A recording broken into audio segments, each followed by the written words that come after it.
Hey, what's up? It's your boy Bobby Sapphire, and it is time once again to hop aboard the SWU hype train. SWU, SWU! Let's go. Party of two. The We got a party of two. smaller caboose this time around. Maddie's in that pumping one, chasing the track. He's like, I'll get on eventually. Like, okay, Maddie, we'll see.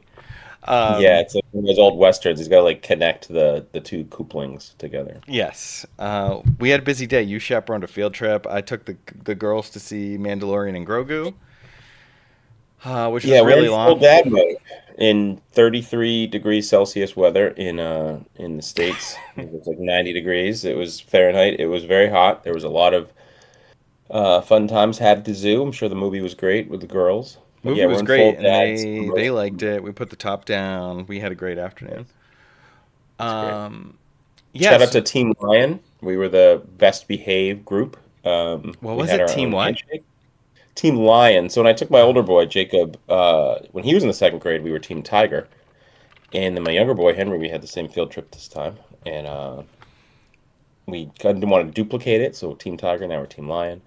It was a good time. nice, nice. Franklin Park Zoo. That's where I used to run cross country races back in my Great place. freshman year of high school. Freshman and sophomore year, I think. Although it's so hot, all the animals were just like napping. Yeah, I thought that place didn't even have animals. I don't remember seeing any lions Those chasing me make when them I was our running cross country. I was blown by them, to be honest. excuses. So we're going to talk about Prague this week. We're going to talk about my trip to Houston, which is one of my crazier trips of the year, but it worked out. And there have been so many spoilers, we simply can't get to them all. But we did some choice ones, and we're going to talk about leaders because the leaders are going to be really important, especially when it comes to limited. Probably end up talking a decent amount about limited today, just because that's the PQ I went to.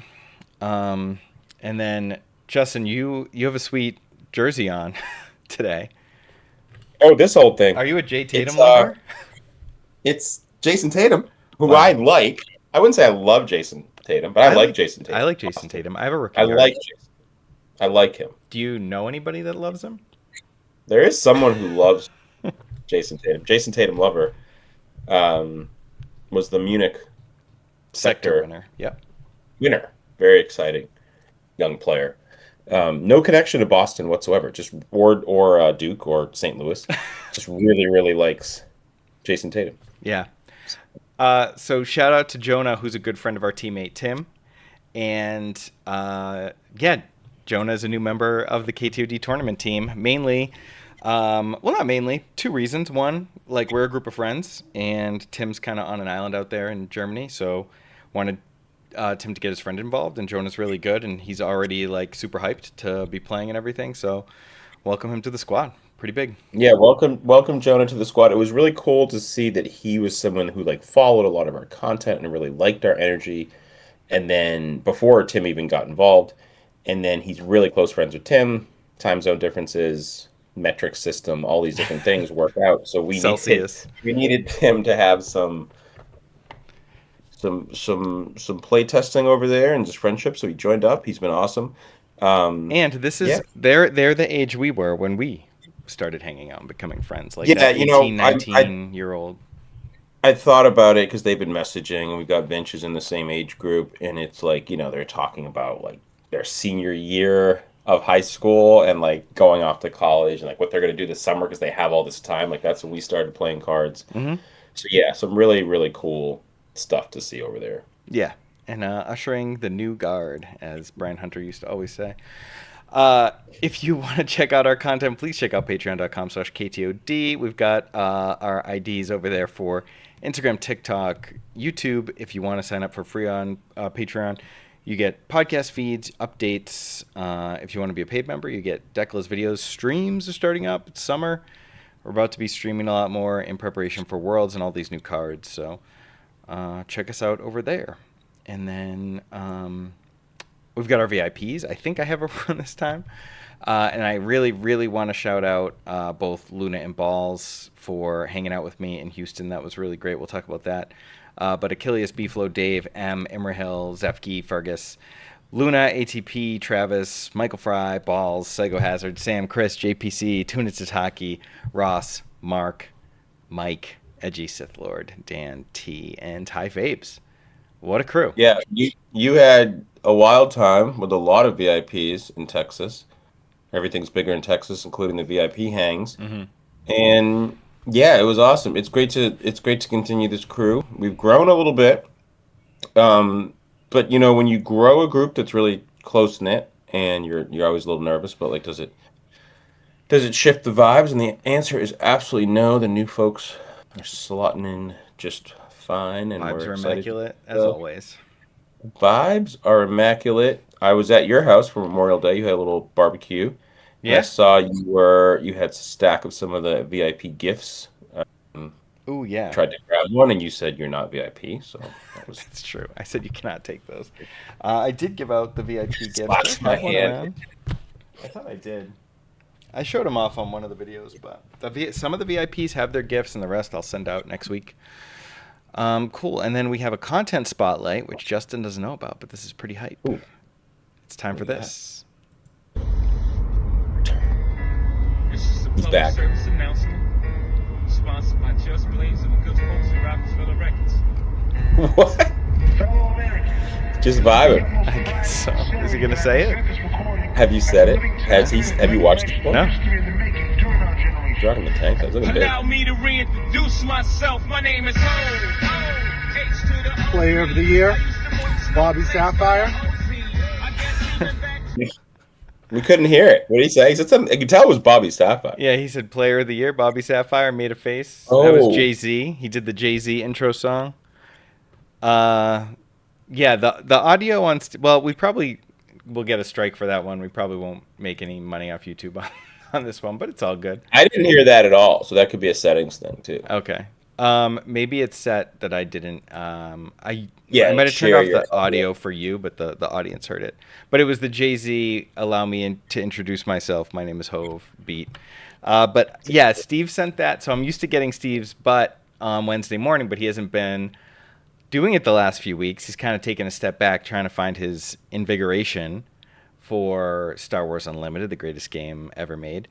And I'm happy to say that Steve is going to be playing in a PQ this weekend, so I think he is working his way back. He was on the T-Prep pod last week. He sent in a Stevie's butt this week, sort of. And, yeah, I wouldn't know what to expect, but... Well, let me ask you a question. What's up? Right? I feel like we're like the old cop in The Dark Knight Rises, whatever the one is, where the young cop is like, "Who's that? What's going on?" And then the cop knows it's actually Batman. Boy, It's you're people in like, "Oh, for it." Batman's not coming. Batman quit. Is he dead? Did Steve quit the game? Does Steve hate SWU? No, he's just been in the lab. He went to somewhere in a cave and jumped over a cliff and trained with Bane or whatever. It's been a while since I've seen those movies. But no, Checks I think out. Steve's back. I think he's invigorated. Yeah. It's good. It's hard to quit games. It is really hard to quit games without another game. For anyone who's played cards, I used to think about Magic all the time when I would go to bed. I would think about Magic. When I would play Star Wars CCG, I would think about it. I think the only time in my adult life that I didn't think about cards is sort of a lot was when I was the head basketball coach for that one year at Tech Boston, where that just completely evolved in my life. And it was the only time where I just wasn't thinking about cards really for 5 or 6 months. I didn't think about it once, but that was because I had another obsession, which basically was the same competitive obsession where I was up till 2 in the morning looking at film and talking about structures and what I was going to do with my team. So, yeah, it's hard to quit competition. Yeah, I completely agree, but I'm excited for Steve to be playing this weekend, and Yeah. yeah, maybe he'll drag us along. We'll have to see. Maybe we'll see. Maybe we'll get some barbecue. Maybe we'll see. Maybe we'll see Hmm. JT and him at home. Maybe we'll be able to go Sunday to one as well, and maybe swing through my old stomping grounds of Louisiana. Who knows? Who knows where we'll end up? But I did fly to a PQ. The first time I've flown to a PQ since London when we went, which was more for fun hangs. And that's what this one felt like. I got to hang with the VIPs, but I wanted to play limited one more time. I talked about this several times over the last maybe month or so.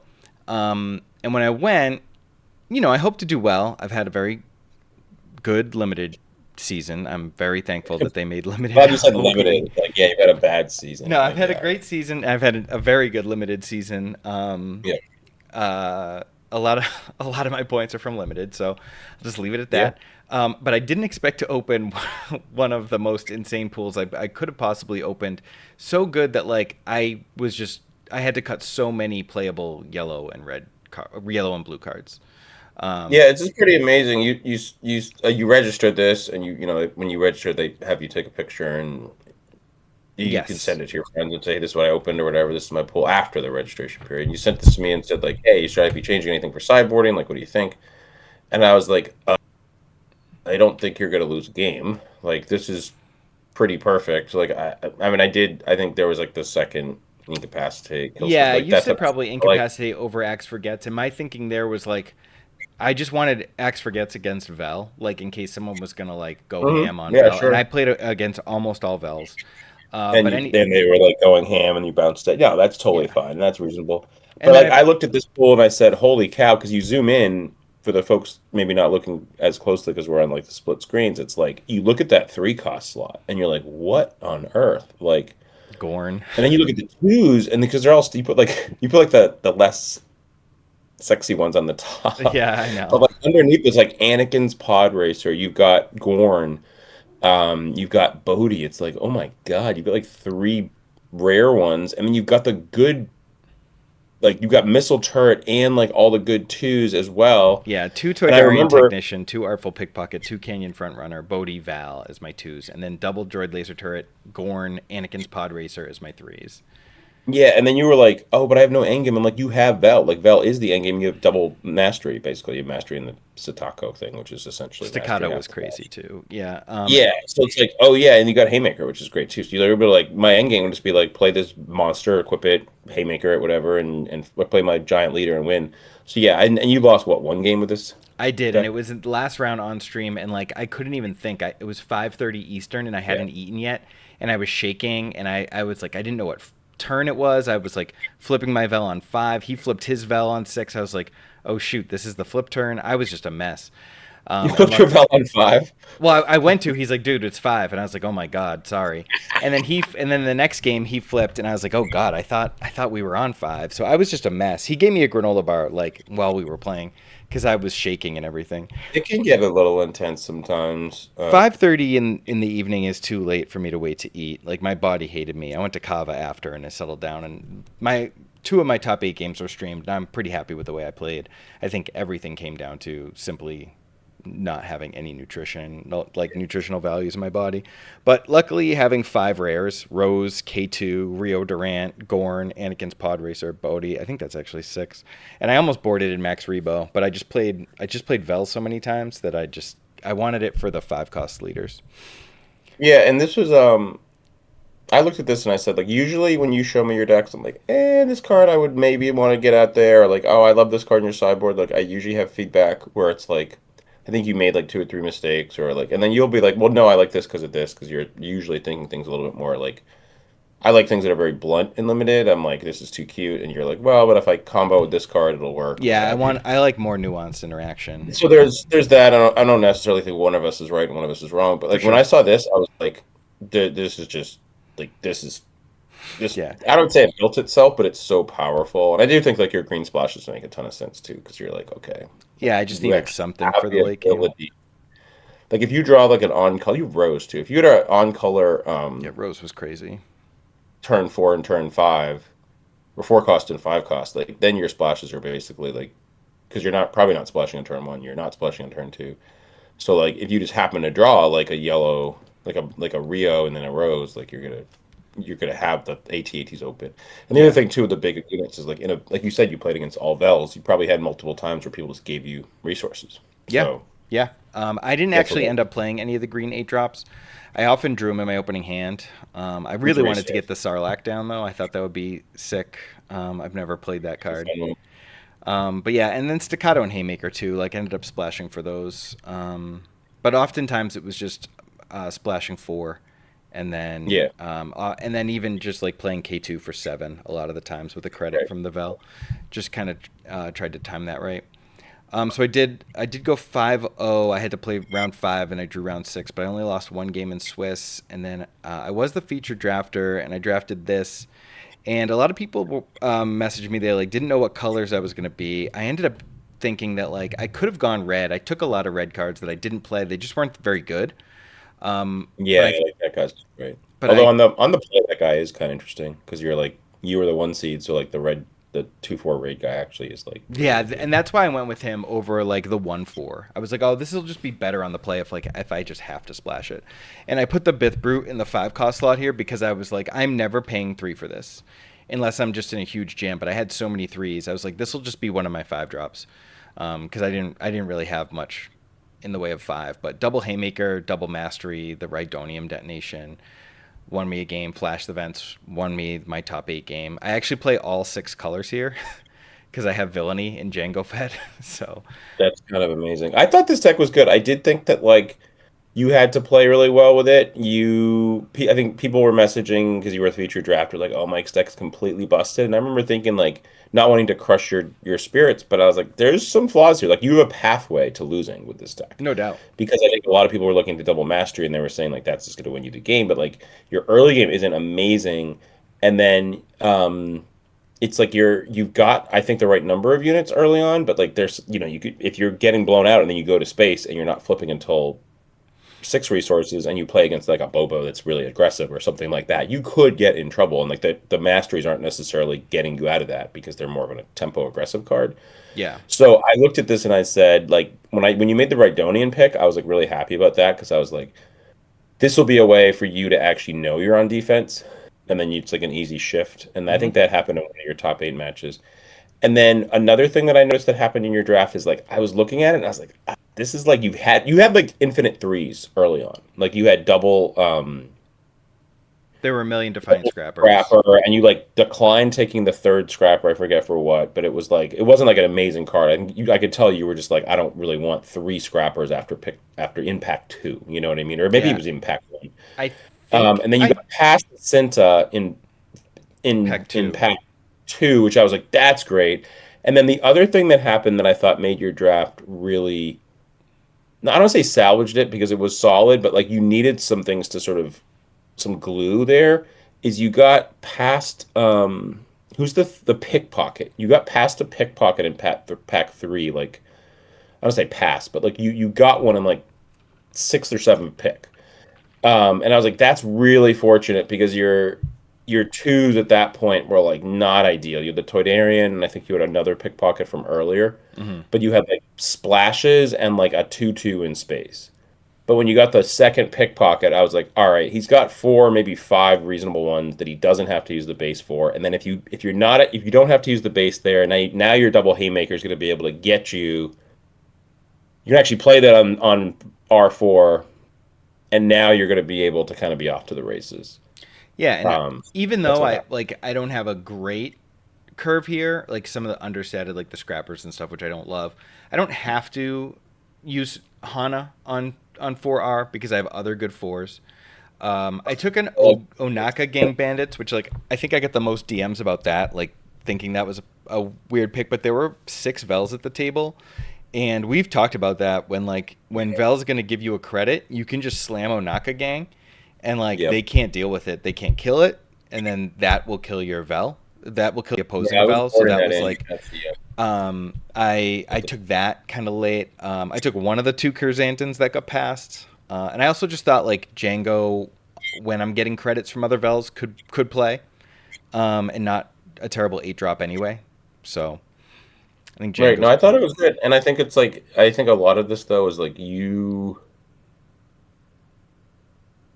knew the picks that you needed to make the less attractive cards. You managed to get those into your deck, and when you were faced with maybe like a better 4 drop and you took the pickpocket. You know Hmm. what I mean? Yeah, So like even though like so everyone looks at the mastery and like you took the Finn over the Liberty. Liberty, which I thought was really smart early on. And then, you got like Senta and they're like that, the double haymaker, like that's so cracked or whatever. But I think like you were able to get your 2 drops and your 3 drops and your 4 drops like in a good spot when it did at times it didn't look like you were able to do that. And I think like you had really good discipline in the draft. Mhm. Because you could have went like another 6-drop. You know what I mean? Like you first pick Yeah. 10 and then you have no other Well, sixes. There were many times where it was like, oh, he's probably going to take this 6. I think you could have gotten like a Canto at some point, but you took a 2-drop. yes, And I was like, that's that what I it like. was. Yeah. Well, I just kept remembering Milwaukee, and after the draft, like being like, oh my god, the guy I'm playing in the first round, his deck is so broken, I'm so screwed. And then when we got to the table and I'm looking at his paper, I'm like, oh my god, he has no 2-drops. And so now, whenever I get to a draft, the first thing I do is I go through all the check marks and just like look for the 2-drops. And the guy I played in the top 8 round, I think he missed 2-drop on one of the 3 games, but he only had I think 4 possible. And I know I want 7 min. I want 7 or 8. Yeah. Like I would rather gamble a little bit with 7 if I have good ones. But it just depends. I ended up going with 7 here because I just didn't want to splash another like weekly stat. I didn't want to splash the 1/4 red guy just because he can't actually trade. Even if he pushes damage, I just wanted to be able to get the board down. But yeah, so just And you have prioritizing good threes. twos. You have good threes, so like you can get away with seven twos because when you maul when in for a 2, you'll probably also hit a 3 because you've Yeah, got. and I had great 3, and then like the games I hit Cinta felt like so much stronger than anything else. Yeah, turrets and double And scrap. yeah, and the Finn was great. I would pick Finn first anytime. Anytime I want to open a Finn, that would be great. I'd be happy about that. Yep. He seems like a gooder. And then Ball sent me some pictures of just me playing in the top, all the top cut rounds. Some of these are from the judges, but I get to play on stream twice. So you could check out C Raptor's stream, and then I played a mirror over there in round 2 in the top 4. And then went out with the VIPs, and the guy played the finals Jack, my friend Jeff, who I always see at events, and our friend Mike Richards. Mike Richards, Mr. 007. Richards. And there's my celebration Negroni, which I try and have after most events. And then got the mat. I took the picture with the Rhydonium disaster because I thought it's sick. When your leader is alive and theirs is dead, Rhydonium is a huge It's so bomb. insane with Val too, because she's like just the cracked leader. Yep, and then it's 2 swings. It's just untap, Rhydonium, and 2 swings, and the game's over. 27 HP is crazy, bro. Like, Val with a 27 HP format is just nuts. So fun times overall, and yeah, and then so I think this next slide is... I talked this a little about this last week, but I asked ChatGPT to make an infographic of my travel over the last 8 weeks. And I've traveled 12,400 miles, and it told me that my season basically amounted to traveling from Massachusetts to Japan and back if you count up all the stuff that I did this year. Or this set. Well, just this set. Plus, add in the distance from Boston to Milwaukee or Douglas, Massachusetts to Milwaukee and back because you just forgot. That one I scrapped altogether. This is just set 7. Oh, this is Milwaukee set 6. Okay. Yeah, Wow. I messed up a graphic that was doing my whole season, so I'll show that next time. I gotta get my boy ChatGPT to fix it. But this is just this set. 8 straight weeks of travel and a cruise in between to boot. Yeah, that's crazy. I mean, the crazy thing is like I've gone to I'd say maybe a little more than half of these. So Yeah, like you did all Randolph, the Atlanta. majors. You didn't do Groton. You did Palm Springs. You did Portsmouth. So you did 4. I only did 2 PQs, and I did the majors. I'm not the biggest fan of PQs that aren't limited. I constructed PQs or whatever. But I didn't do the Eternal one. Although I'm going to start doing some Eternal content. We'll talk about that when we get to spoilers. I got a spicy one. But I was exhausted doing like 4 events or 5 events, and you've done like every single weekend. Which Yeah, I've done every weekend of the format, I think. And I feel great, to be honest. Like, I'm ready to go to London next Saturday for another limited PQ. Like, I don't know. I don't want to say like I was like something cliched, like I was born for this, but like I love this. Like, I'm having a blast, and obviously like I'm doing well, which helps. If I traveled and did badly at all these, you know, it would probably be something I didn't want to do. But I am having fun doing this trip, trying to be number 1. Like, it's been a fun season. Yeah, there's the fight for number 1, obviously, the journey for it. But we have like sort of a bet that we discussed, not a real bet. But I'm like, you're like, oh yeah, Worlds. I'm just gonna have my like post season. I'm gonna like go to an event here and there. and I'm like, I'm just gonna enjoy like, retirement, Tip of the Thanos in the cap. garden energy. And I'm like, no, you're not. Like, you're gonna be at all these events. If you're flying to Houston to play limited PQ, if you're like, oh yeah, let's go to a tournament next weekend when I almost certainly clinch player of the year, or let me go to London to do this, or let me drive home in the snowstorm from Milwaukee, and then you're gonna see like a regional or a sector or a PQ that's like very easy to get to, and you're gonna be like, I'm not going. I'm just gonna like hang out with my family. Is that what you- Ouch.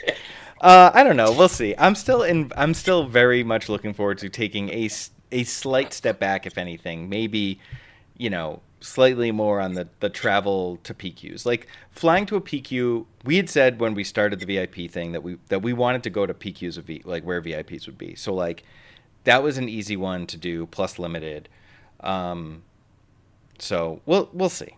We'll see. I'm My still in. rule of thumb, my tentative plan, not rule of thumb, my tentative plan for post Worlds events will be fun location majors that are in the United States, and then European or not great locations if they're limited majors. I'll go because I limited in this game is just so amazing. Mhm. So like I would go to Europe for a limited major. I would go to a city on the West Coast that we've been to 1,000 times that we're not necessarily rushing to go back to Las Vegas. for limited.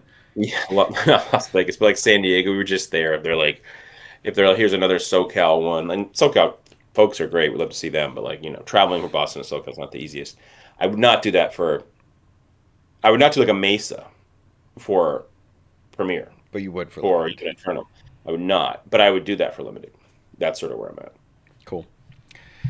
Yeah, we'll have to see. Um, I like this. This set was nice. Other than Houston, I didn't have to go more than 2.5 hours, not counting Rochester. But I really wanted to play Eternal for a PQ, which was great. All right, what's next? Oh, Prague. Got to shout out my friend Quende, who was one of my interviewees on Show Me Your Deck this season. Not only did he take down the entire Prague limited regional, he also top eighted the last limited regional in Bilbao. So the guy That's is insane. a limited machine. He beat DFA twice or three times on the weekend. The only guy DFA lost to was Quende. And as the tournament wore on, and I was like, "Oh my God, DFA! He plays in two PQs a season. He's gonna catch me. He's gonna be number one." And then PQs a week. I think you think you meant. what's up? You said two PQs a season. I Oh think yeah, you two meant. PQs a weekend. Sorry, yeah, he plays two PQs a weekend, some weekends. But Quende shut him down. Was the only person to beat DFA on the weekend. He did it multiple times. So that my boy, my boy's getting a steak in Vegas. But he beat Sobek in the finals, who I also talked to a lot, and I didn't get to see the draft, but I know that just like from the chatter that Sobek's deck wasn't that great. He did go Emphas as he did the previous day Hmm. in one of the drafts. Only one bell, But this or was a maybe. yeah. I'm not sure what Firebrand played. This was a really stacked top eight. All like the so many great players did well in the limited regional that it Yeah, was well, that just was day two that was was the stacked. takeaway.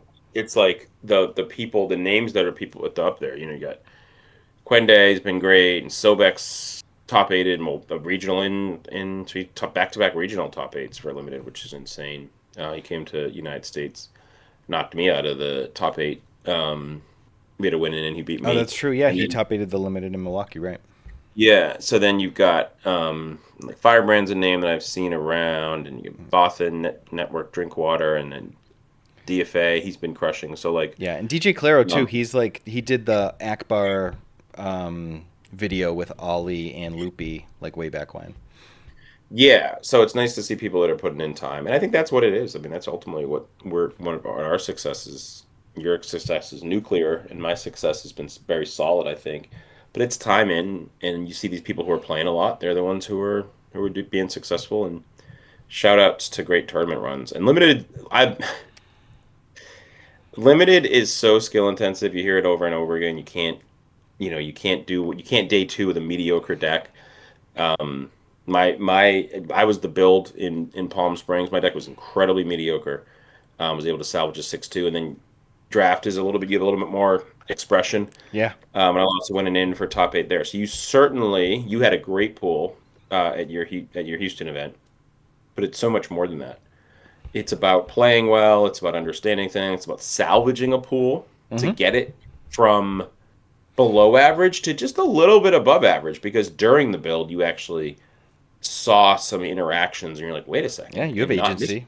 Yeah. Yeah. So limited is a major skill expression. So the sort of tiredness of like, oh yeah, they opened 2 masteries. Like I guarantee you that there was a pool out there that went like 0-3 drop that had probably a busted pool somewhere. Or, I don't think that Sobek and DFA and Quende all had broken pools in all of their success. You know what I mean? Like I'm sure they had solid cards, but I think a lot of it's just hard work and Yeah. Agreed. playing really really well. Totally. And then Premier was won by Ollie, Big O Notation, with Akbar. It's been all the news this week. It's a deck that he's been playing a lot. He had put away for Lando, and then now he's back on Akbar and took down the whole damn thing. Yay, constructed. I mean, I still very much enjoy Constructed. I'm excited to potentially be playing some Constructed this weekend. I know, like, 2 Kaz Data Vaults here. That's a deck that beat me at the PQ, and I had him on Show Me Your Deck, Jason Seabury's build, and, like, you can see, like, these guys, both teammates, played the same list, both top 8'd here. That's huge. Some Talzins in here, Chewy, a Luke showed up, and then, of course, the Akbar. Just absolutely wild times. And I love the Chewy Blue. This is a different Chewy Blue than the one that I interviewed Lucas, and you talked to Lucas in the Discord. Yeah. But if I play this weekend, I am playing Chewy Blue. So. And shout out to the Nordic Peak folks. They just posted their Tech Jonas. And oh yeah, that's right. What's their channel? Gosh, I'm blanking on the Nordic Takedown is their YouTube.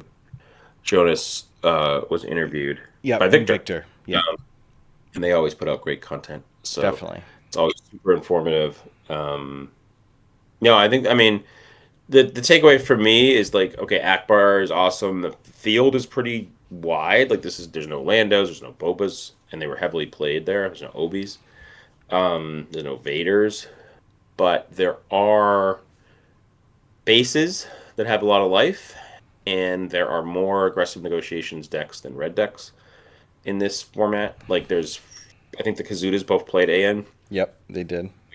Correctly, and then the red decks play it too. So there are 3 red decks, but 5 aggressive negotiation decks in this top 8. So that's like the pillars of the format are extra life and aggressive negotiation. And 4 Data Vault decks here, and and 3 yellow green Data Vault. You know what I mean? Those Talsons are somehow figuring out a way to beat AN decks and doing it with 28 points of life. So yeah, and just completely wild that there was no Lando or Boba in the top 8, especially considering the next thing I want to talk about is now that all the majors are done for the season, what was the deck of set 7? Was it... So it's a hard one. Yeah, I mean, obviously... Who owns the lake? Who owns the lake? Who owns real estate at the lake? Lando obviously burst onto the scene in Atlanta and completely caught up to Boba. Not completely, but it's got almost as many wins. It's got like 3 fewer PQ wins. It's got fewer games because it wasn't around as long. But Boba Fett has not gone anywhere. It has withstood the test of time this set. So like, what's your pick for the deck of the season? I think it's Lando just because of the storyline behind it. Like it wasn't there right away. I think people were doing Lando with different things. They were doing Lando Blue. They were doing Lando Data Vault. They were doing all different types of things. But Lando Lake Country was just so far off the radar. Our boy James Ugly had a list that he was doing well with, and then the ECL folks just completely took it to the next level. And like did what like all teams kind of hope to do, right? They like came to a tournament, they all played it, they all crushed, they won the tournament. Like that's the team goal. Yeah, that's the dream. Anytime you're brewing a deck, whereas the Boba Lake Country, I remember I actually said it, but there's zero credit I'm taking here. Like I was like very early in the set, I was like, I kind of like Lake Country because you're actually like not playing that many green You cards, you're were not playing the that many yellow first person cards, that put me onto it by like and by leaps and bounds. but like that wasn't the launch pad for people. Like people just did it naturally. It wasn't For it sure. wasn't because they saw a list that we posted or anything like that. So I think because everyone kind of came to the same sort of general configuration with Lake Country, where they're like, we'll play these cards, we'll play well, Devastator's obviously in, Punishing One's a good card. All these red ships, they're all the blueprint from before. Now we've got Topple, we're only playing 50 cards, but we still have the life. Hey, these droids are really good, we'll play them. It kind of like built itself. Um, Almost like a pre-con. Like, with anybody really, is there any real spice in the Boba decks, the Boba Lake Country decks, other than like, I just feel like Spice? I like, don't know, oh, but oh, like oh, you know what I mean? That was never spice. That was just a card that was like, that card's really good, no, but you the know? And then people started putting in Cyrils, people, people started putting in planetaries. Like it's adjustable, it's but like, modifiable. The here's decimator. but like, Master Codebreaker, there's no card like that in the Boba deck where you're like, what? This card? I thought this card was like just bad. And actually it's like the linchpin of the deck. Like it does it like it brings the deck together. There's like not I could be wrong, people might say it in the comments, but like I feel like a lot of it was just sort of like, oh yeah, this deck has two IG88s, this deck has three, this has this shuttle, the shuttle for a shield. That kind of makes sense, but it's all just sort of like little nuances. Whereas the Lake Country, like Bix is in this deck. Oh, the Rose thing is really cool. Faith in your You've got friends. Faith in Your Friends we know is powerful, but it's like so good in this. It's like, oh yeah, we got the Codebreaker to play it, and then Axe Forget, like not Axe, is it Axe Forgets or Tree, Yeah, whatever it Axe is. forgets. It's like Axe for one, like all these really cool things. And then yeah, I was just a major fan of that deck. Um, but I think you could argue, you know what you probably could do? The deck of the season is Lake Country blank. Blank Lake. Base of the set, Lake Country, for sure. Best Lake base Country award. If we with did an award, rest. maybe we should do an award show. Um, that'd be kind of fun. Have people vote. Like, all right, How now I'm many thinking decks? out loud, but like, what if we got, I don't know, like 50 reps from various teams and high ranking players and gave them like 12 categories to vote in? Like, Well, here, best deck. that'd be really cool. Yeah. Let me ask you this question, and this can be for the people watching at home. How many PQ sector regional wins by a deck that the base was Lake Country and they had aggressive negotiations in their deck? That number has to be astronomical. Yeah. Um, I don't know who to give it to. I think like the shot, like the wow factor. Lando definitely has all the style points, and Boba has zero style points. But Boba was there on day one, and Boba is here on the final day. He's the alpha and the Yeah, omega. Boba stayed down. Like that is true. Obi like gave it a run. Obi had like a plan where I think people were like, "Oh yeah, this." Oh, and even the Lando deck too.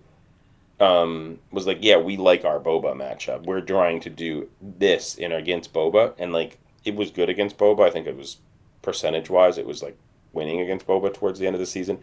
But like Boba was still holding its own too. Like Boba beat me. I was on Lake Country in a tournament, um, Yeah, and you lost to it. And you messaged me like I got smoked by Boba. Boba it's like a Hydra. You yeah, cut off one and then I played Lando at my next PQ and made top 8, and I came out of that PQ saying, if I go to a PQ this weekend, I'm playing Boba.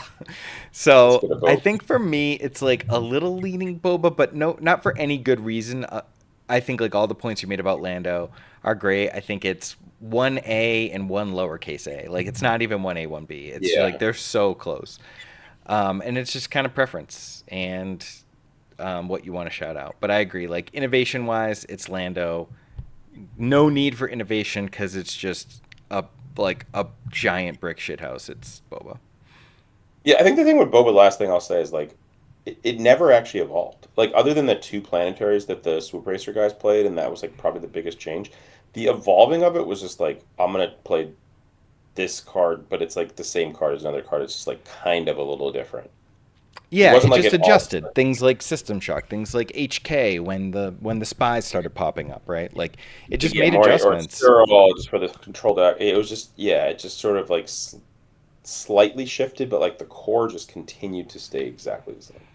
Yeah, agreed. Like, there was never a weekend where someone like cut Devastators. You know what I mean? Like, or because that would be crazy. But like, it was it was just totally Sometimes people added blue cards. That was cool. yeah. That was cool. I guess that's true. That was cool. All right.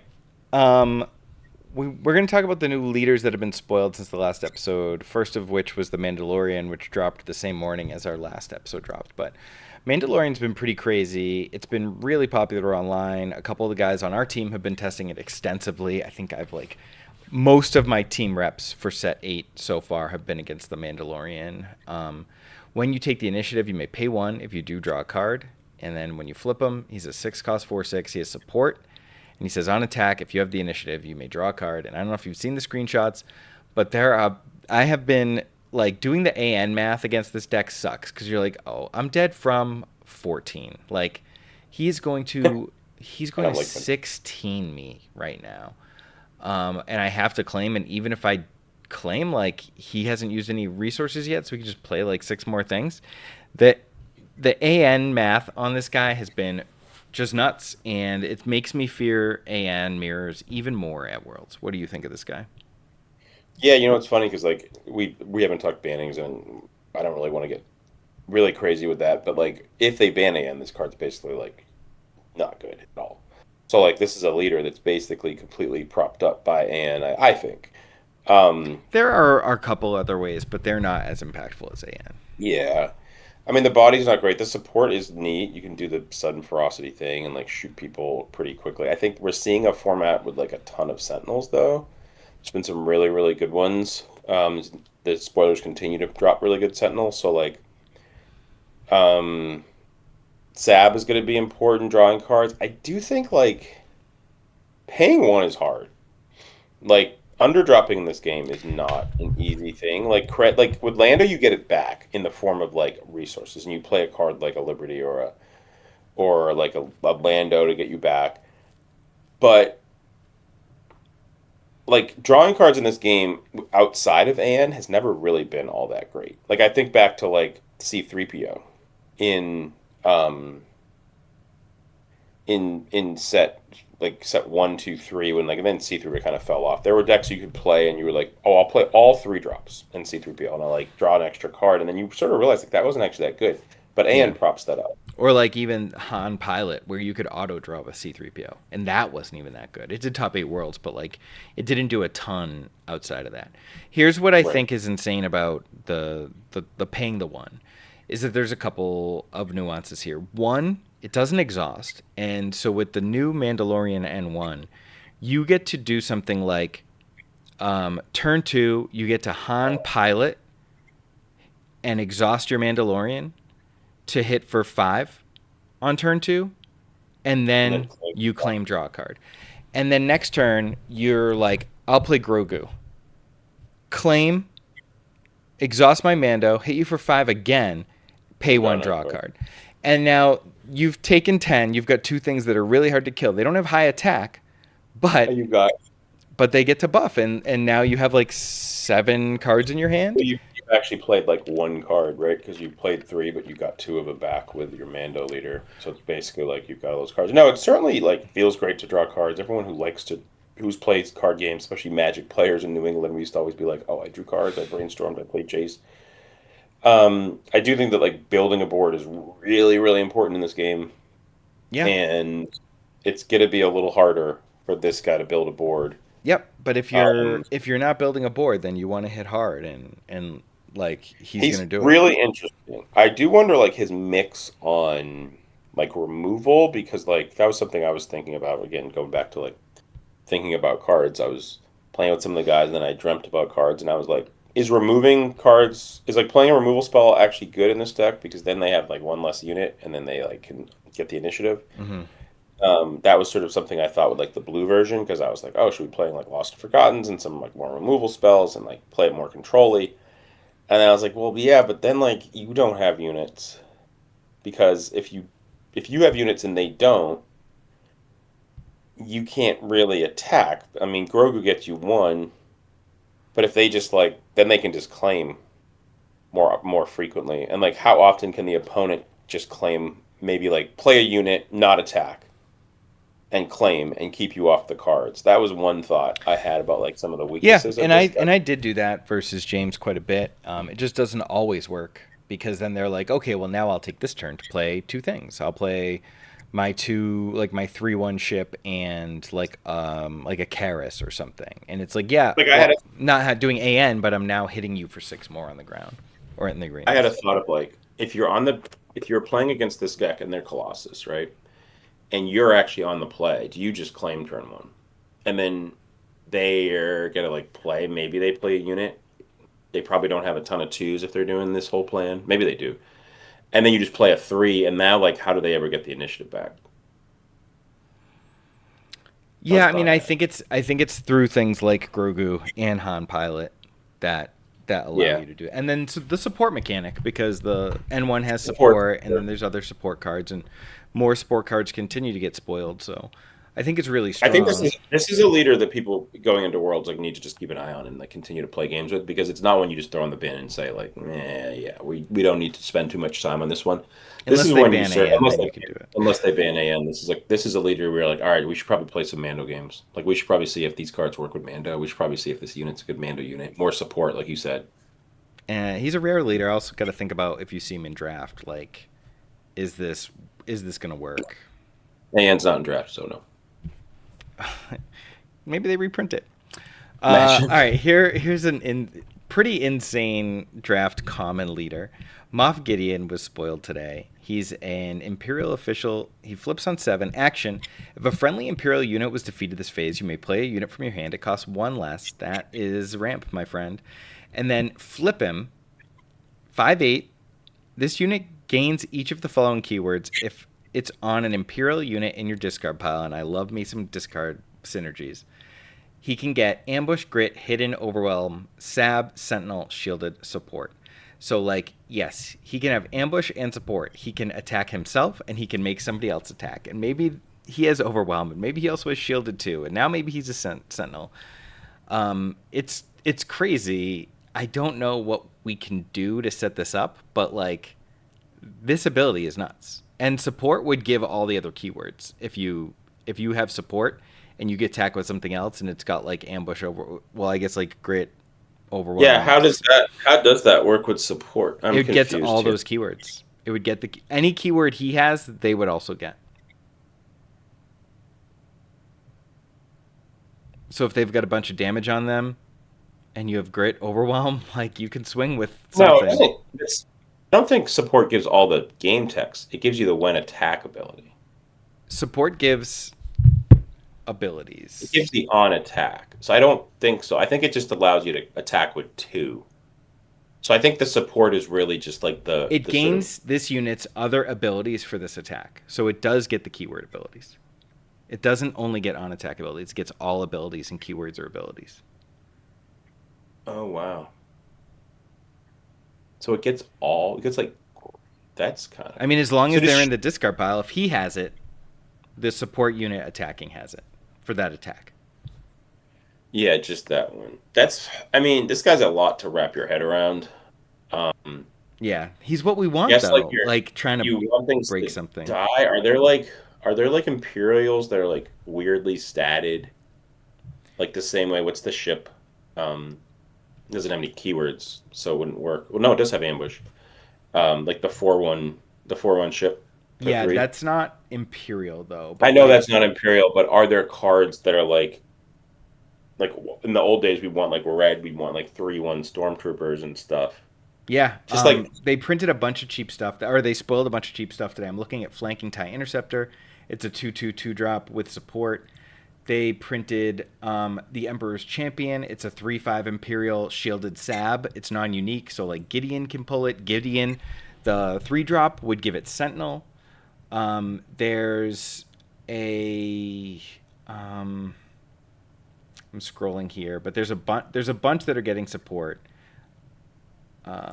This one is raid, so that doesn't work. There's the Imperial Armored Commando, the new blue 4-drop that's a 4/3 shielded Sentinel. So you have that in your discard pile, and now all of a sudden he's got shielded in Sentinel, So which he is an becomes a insane ability to shielded have. Sentinel if you just have a dead shielded Sentinel. Yes, he flips as a shielded Sentinel.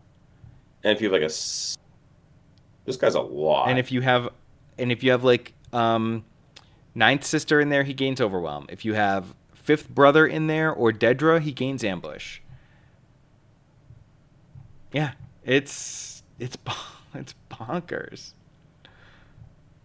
This is like, I hope people are ready to sort by keyword.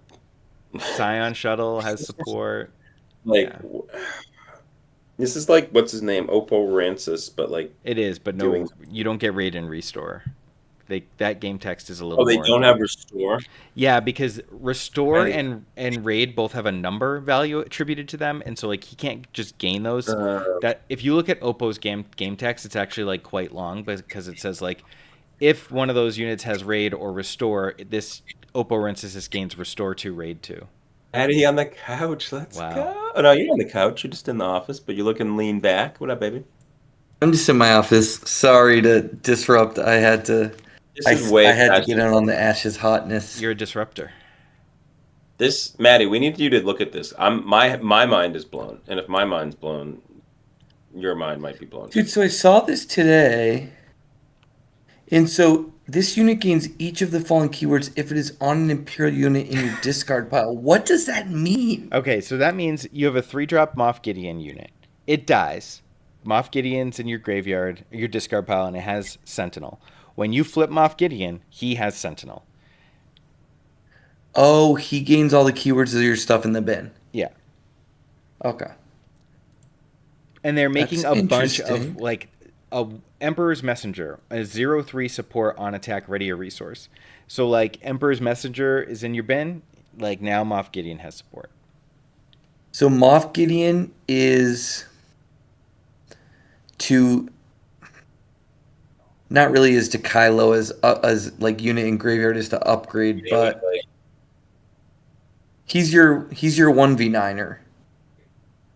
You notice how it doesn't say restore though? Yeah, we just went over talking about that. Yeah, okay. I won't relitigate that then. I think like to me that's a big linchpin because you have a 7-drop leader. You need him to claw the game back. I don't know why you wouldn't at that point. Just give it all ambushed to him. As a shielded Sentinel, and he let someone else attack too because he has support. I mean, that's insane. Don't get me wrong. I think he's cool as hell. Like, I'm going to try to build around him. I'm going to I think a lot of people make him an Eternal with all that set 1 stuff. I think he's a Timmy Dream, right? Timmy's the combo player. Or is that a... I think this guy might be more than Timmy. He might We'll be. just have to see what comes out. Like, we need some if cooks. a friendly an Imperial died, then you get any unit comes out cheaper. That's pretty big, right? It doesn't have to be, but then like what's your density of Imperial, non-Imperials? You're able to cheat out something like a Dedra. I don't want to relitigate everything you guys just said, but like, yeah, and it just keyworded Imperial units. The more sets we have with this guy, the better he's going to get because there's more Imperials. I think that they should have taken Afra's front side and this guy's unit side and like made him a 6 deploy. That's what I think they should have did. That would have been nice, but he's pretty crazy. So he's cool. Like he feels Moff Gideon-y. Like he's got all these dudes who sacrifice himself for him, and then he comes on the scene and just Krennic. Yeah. That's cool. Yeah. Is Restore the only big one that he doesn't get? Restore and Raid. Sure. Interestingly enough, there's not that many Imperials. Like I'm looking right now. You guys can probably see like, there's actually like just not that many. A ton got spoiled today. There's going to be a lot in this set. There's going to be a lot of like those little chappy ones, I think. Like, but yeah, I mean, is there? I might be rocking Moff Gideon in Eternal or Moff Gideon in my Twin Sons, but like, he's a B rotator, so we're gonna have so many sets Great. to pop Like off with him. the one thing I'll say is like you can make him a shielded sentinel that attacks right away. So you can just like kill something the same And way he's that grit, like you could even layer the shield how you want. yeah, Yeah, the I same way think that like grit's the Aura saying hardest one to find, but you just never that's a know. good. Oh yeah, you can Oh, right, layer because you need exactly gritters in insane. there. Yeah, you can layer it so you can boom boom boom. But like yeah, like the way we used to do like ECL, that's a good point. But like I guess what I was saying was you like the same way like Aura saying or Yoda flips and kills something. This can do it because all you like ambush seems like one of the best ones because like also sab like because you can kill something right away Yeah, and then or if he's it's support, someone else does it. You know. yeah this guy's But he's good. If he had both, if he has both ambush and support, then Yeah. he's doing crazy action And if shooting. they both have overwhelm, then they're both overflowing, and Just yeah, they're overflowing. yeah, gonna build around him. He's Okay, what I so like about a leader like this is every set you get to go. Oh, what new Imperials did we get? Did they get keywords? So FFG, make sure you put new Imperials with keywords so we don't have these one set. they're all gonna have restore. I got excited because there's that new guy who's like overwhelm and restore, and I'm like, ah, yeah. double Yeah. that doesn't work. All right, let's check out the next one. Sabine Wren. This one is like very polarizing so far. She's a 5 she flips on 5. She's a common leader. She flips as a 3/5. Her action is an opponent gives 2 advantage tokens to a unit they control. If they do, the next unit you play this phase gains shielded for this phase.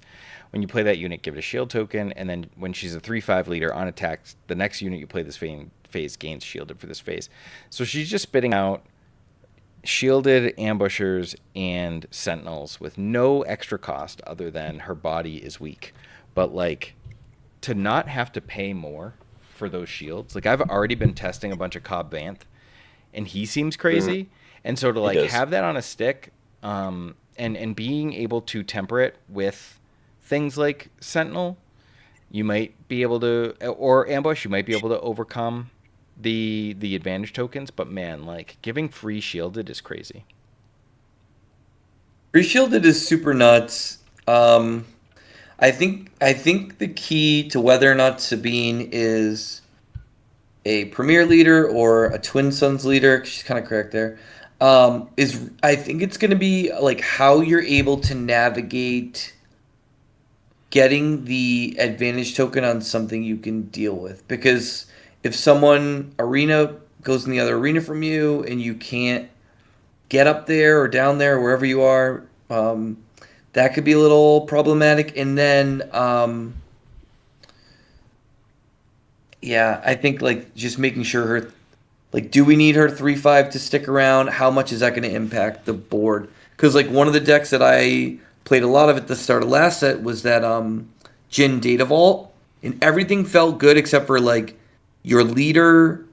If you couldn't upgrade her, like the body just not impacting the board enough. So a 3/5 like is kind of tough. Yeah, considering that's a stat we have on 3 drops, it's got to be good enough. But I do think shielded is that good, so we'll see. And I mean, like she's one of the common heroic leaders, so like she's gonna see play in limited. It's just Yeah. the fact, like these common leaders, when we get to worlds, you're gonna have to play them in draft. So you only get 3 to choose from. It's not like sealed when you get to pick 6, and it's a lot easier. It's you get 3, and you got to make the best with what you can do. You got to make the best with it. Yeah, she seems okay. I mean, I don't know. I think limited five liters are always good. Usually, they stick around though. That's the one thing. Like one of the reasons like a unit like Sebulba isn't great is like there's probably gonna be an ambush 5 card. You know what I mean? Right. Like those type of things that you just get clipped early. It's almost like the coast is almost clearer later because you're able to establish. So like a card like Leia or Vel, they usually obviously bigger defense too, There's been but like they're no ambush probably in not this great set with though, everybody. right? There isn't much. The other thing to figure out is the sequencing because like if you don't want to get bopped by the advantage, you need to do something. But if you use your resources then you can't like play a shielded blocker. It's gonna be Yeah, just you're think of gonna it have to this find way: like turn one, right? You always pass. Your opponent plays something. You tap. You give that the advantage, and you play a shielded unit that's going to crash into it and kill it next turn. Or you play a sentinel that's going to block it and trade with it. Like you basically like can offset it with the right units. There aren't very many 2-cost sentinels, but there are some, and you'll be able to play things shielded that will kill the thing after it hits you, and you will eventually, and maybe not eventually, like maybe very quickly take control of the board. Yeah, the first turn play thing, like my only fear is we live in like the 2/4 world. So, and again, there's not a lot of so like if you're trying to prioritize something with a little more attack on turn one to kill their thing. But I get it. If you just give up initiative all the time, you're going to get bopped a little bit early, and then you're going to be able to claw back. But all Chewie's right, restore one. think of it. You know what? Remind me about this after we can talk. We'll dish more. about it later. I get what you're saying. Like that's the first thing that came to my mind is like you pass turn one or you give up the initiative. Like I get that angle. It's just how quickly can we wrestle control over the board? I think quickly. And again, like their turn 5 or whatever leader is going to be like a 4/6 or a 3/7, and we got a 3/5. And like Yeah, and a shielded sentinel blocking it. But we'll see how it goes. Take it to the felt, boys, Yeah. Jim boys. there's We'll see it yeah, talk about keywords from Moff Gideon. Got some new hot saboteurs coming in. Hot Gotta watch saboteur out. action. Yeah. All right, here's a hot one for Justin, who just finished the Ahsoka series. Hera Syndulla, Renegade General, 3-cost. She's Second vigilant. one. She's aggression. She's heroic. She's a 3/4 New Republic Twi'lek Spectre. And when her attack ends, if this unit dealt combat damage to a base, heal that match damage from your base. This is actual lifelink. This is whatever you deal is what you heal. Yes, from the streets of Strixhaven, Hera Syndulla. I think this ability is crazy. I think in a world where we have buffs and advantage tokens and aggressive negotiations, being able to restore 5, 7, 10 Same colors. is crazy. Nice. Do you think? Oh, you go first, Justin. No, go ahead, Maddie. I've been talking. Do you think they're doing the thing? This is quick that they've done in the past, where like they make it a long form, and then like this becomes like we have actual lifelink keyword in the future in the next couple sets? Because No, I can I see think that. Restore 2 is already just too. I think Restore is already too like adjustable. Like there are things with Restore 3, there are things with Restore 4. Like you can just make it restore 1,000,000. I think that the in an aggressive world, like this is a rare sideboard card, and it's going to be able to take some decks and let you restore a whole bunch more starting early. But I think like this is, there are a lot of complaints over the last year about the space race, right? Like there's no interaction and we can't outrace. Like think of the way we were building Obi-Wan with heirloom lightsaber and constructed lightsaber and Yoda's lightsaber just to restore maybe enough. If we went Yaddle, Ezra, itinerant warrior, double saber, like maybe we could restore enough against Vader. Maybe. This, starting on turn 2, is restoring 3, maybe more. It's like the reverse ideology. So like we've all been there and we're like, yeah, how did you win that round? No, I lost. What happened? Oh, my opponent played a turn 2 Chewie. So like, we're big fans of the old hit ABC show Lost. So this is like the Tailies episode where like they're all space people. And they're like, did you win round 2? No. What happened? I lost to a turn 2 Hera. I lost to a turn 2 Hera, and they're just like, no, that card needs to be banned. I do think this card is like probably the best card that's ever been printed against Vader. Yeah. Like better than Hyperspace Disaster. Against Space Race in general. Yeah. Because you're just going to be doing the thing you want to do, which is like attacking their base. And like, if you ever pump this, you're just going to be essentially, we're talking about the power of Lake Country and Data Vault. You're essentially at like 60 life. Because you'll just gain 15 from that, 20 from that over the course of the game, hitting up to Vader. They can tap it, I guess. But it's just, it's the same type of thing where like, well, you can confiscate the Vader or the Chewie, right? Yeah. But like, they have to have the answer to this. There's counterplay, but when it hits, it's going to make an impact. By I the do way, think the win the one real quick thought on this is that it's not great into like the ground decks because it has to hit the base. That's the one. Yeah, I think it's a sideboard card, Random stuff. or unless you're expecting a lot of pilots in your meta this weekend. But you have to watch Widow's Bay. I know I said it this weekend when you guys came over, but the episodes last night of Widow's Bay were absolutely crazy. They did a double drop. If you because I've been thinking about Lost a lot because Widow's Bay is like very. You got to watch Widow's Bay. Yeah, Tracy and I caught one of the two that dropped. It's crazy. It's like one of the most lost episodes of anything I've ever seen. Yeah, so good. Yeah. This podcast is sponsored by Apple TV. Hey, Apple, if you want to send me the episodes early, I'll do a whole podcast about them because all my podcasters be watching Widow's Bay earlier than me. It's frustrating. Dude, Apple TV also got the Brandon Sanderson books. Little shout out to my old book buddies on my main channel, and I think I'm going to be able to get Tracy in on at least like one of them. I think the Mistborn is going to be movies. I think I might be able to get her to watch those. I like it. I say it all the time, but if I had to keep only one streamer, it would be Apple. All right, I want to talk about this next card. One that has been all the rage in our Discord, Far, Far Away. It's a new Gambit, 3-cost Gambit. Return a friendly non-leader unit to its owner's hand. If you do, return an enemy non-leader unit to its owner's hand. I mean, obviously, this is the perfect addition to the Lando Lake deck in any Master Codebreaker yellow deck, but like this card is crazy. Ian went as far to say that he thinks it's the best card in the set spoiled so far, which is wild because it still does cost 3, which is rough.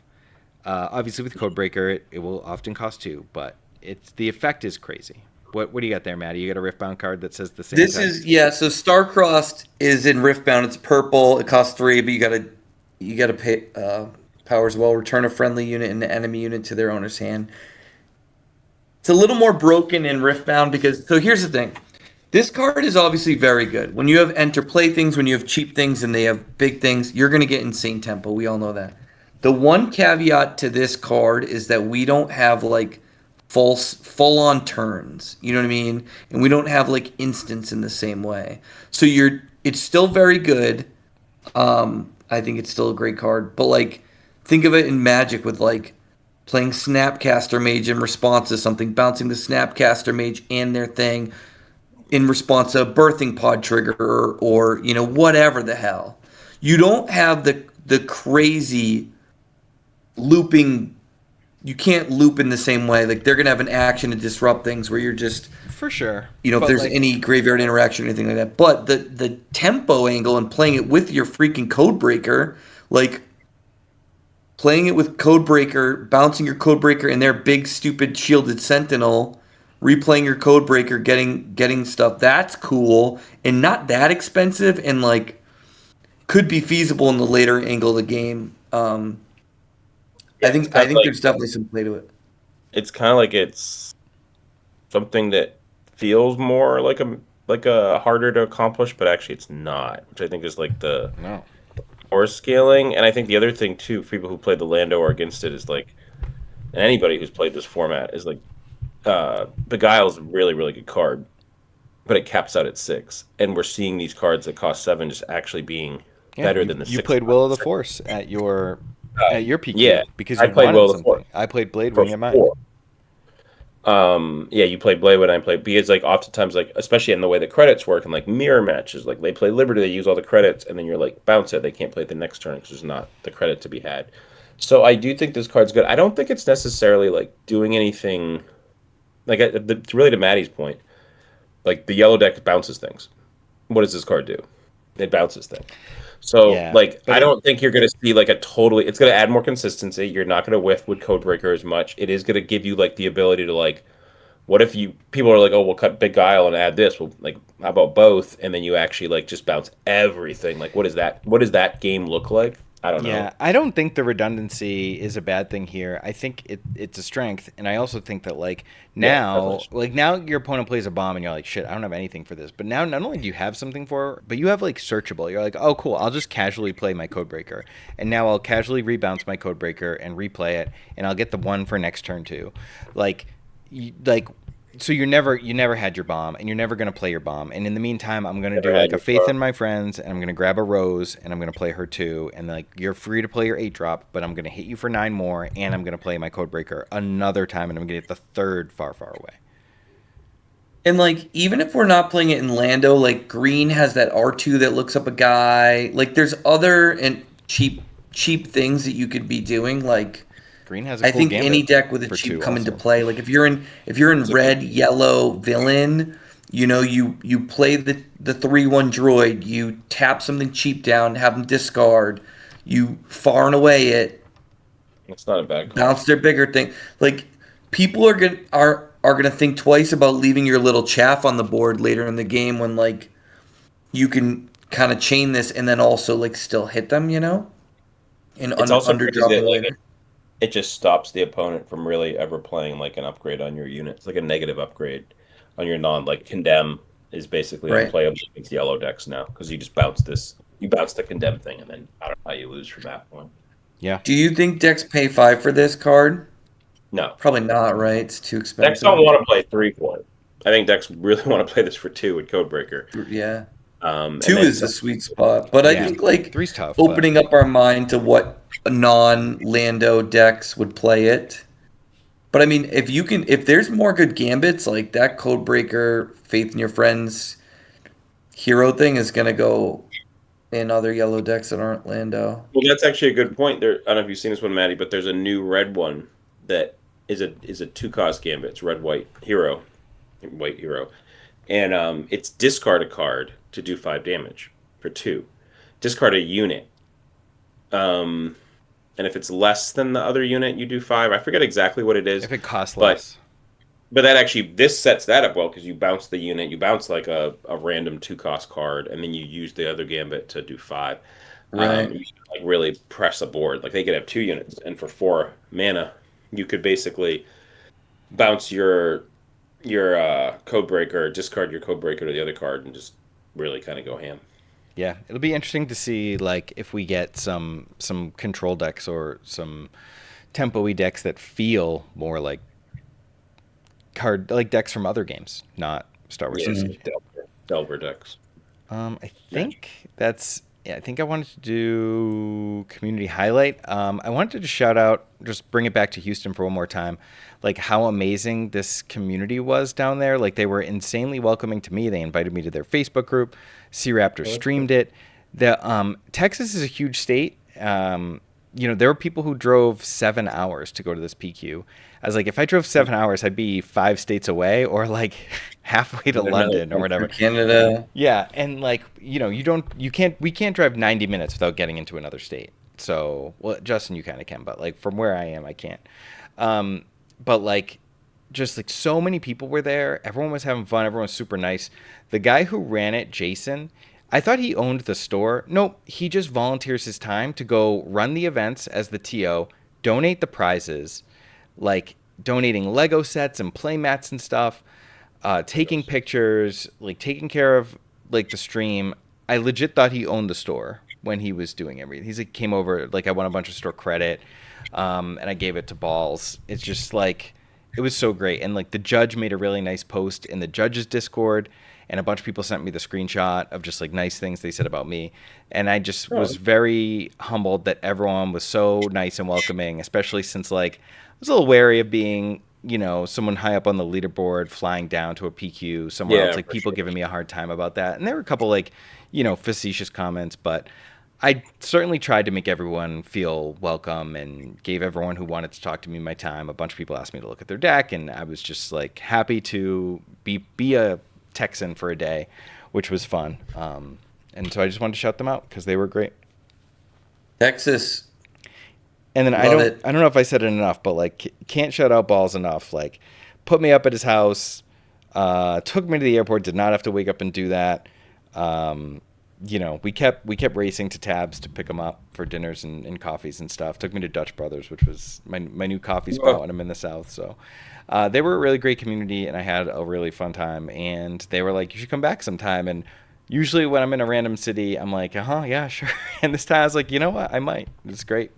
The annual trip to Texas. I mean, like look, I get it. Some people trying to get their 100 points or whatever at the end, and Bobby comes in and takes it down. But like, that's what's fun about being able to do this in the position we're in. Like, we had grander plans to go visit more communities. It's just hard. It's just, there's so much to do. So the fact that you got to be able to do that, and like, we have a bunch of VIPs down there, and like, it's a great spot.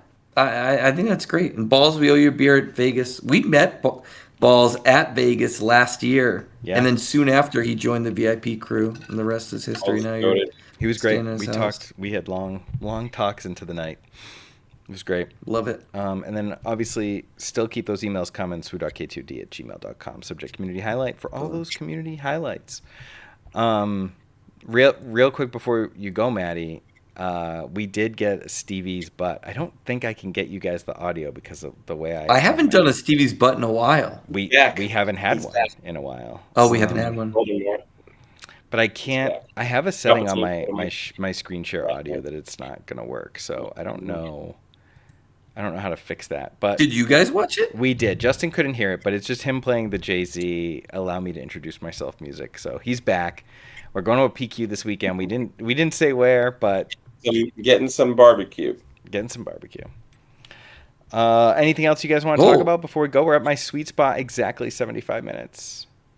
No, I think that's great. I think I saw, like, I hovered over when I was walking downstairs. You already talked about Mando, so I'm going to just listen to what you guys said on that. That's a fun one I'm sure people will be building around. I'm glad you mentioned that, Maddie, because I mentioned this earlier, but I didn't come back to it when we put the Mando slide up. I'm going to be doing a internal Kashik K2D Discord deck tech for Eternal, because one of the things that I realized is that we're talking about Worlds, we're talking about Limited and Set 8 Premier, but Eternal is one of the big draws for people at Worlds, and they had the open, it signed up, it sold out immediately, and then they got another one. I think that one sold out too.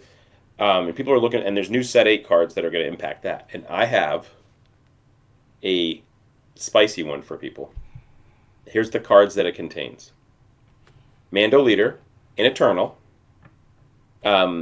Chairman Pampadoia. It's a red card. Your thumbs up. Papanoida. Wait, hold on. There's a red card? So, like, if it's Papanoida, what are the other 47 cards, Justin? Oh, 47 cards. The other 42 cards, Michael. What? Because we're mulliganing for that card. You know what other card we're really happy to see is C-3PO.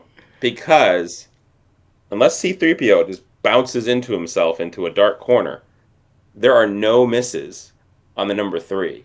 It is all 3-cost cards. You are drawing infinite cards. You are drawing infinite cards with Major Pampadoio. You are playing Aggressive Negotiations. You are playing Cassian Andor from your row. You're playing Sudden Ferocity from your row. This deck is one of the most fun decks. I'm 0-2 with it. So I want people to be fully aware. I lost to a Kylo Tarkentown today. No, we're 1-1. We beat like a random deck that might have had Grogu as its leader. That's fine. We're 1-1. We Aggressive Negotiation for like 17 one game. You draw your whole deck. The only problem with this deck is that you can't Aggressive Negotiations for 46. That's the only problem with this deck. Because you cap out at 40. I had a hand of it had a scroll bar on a place where it has scroll bars, a website, and I had like a 23 card hand. That's dirty. That's crazy. That's cool. I'll check it out. I'm probably going to add Ray to mine and have a few more misses because I like flipping Ray off the top. We need a new way to put her back on the top of the deck, though. But anyway. Ray would be cool. Yeah, that would be good. Looking forward to it. Right, ship us your Mando Eternal brews. Ship us all your Eternal brews. We want to kind of get some energy behind Eternal. For those of you who listen this far, hit us with your Eternal ideas in the comments. You don't even have to do a deck list, just like I might require elevator pitch list, but you can send that. Oscillator, Major Pampadoio, C-3PO. How many different ways can Justin pronounce Chancellor Papanoida? That's like a me thing, yeah.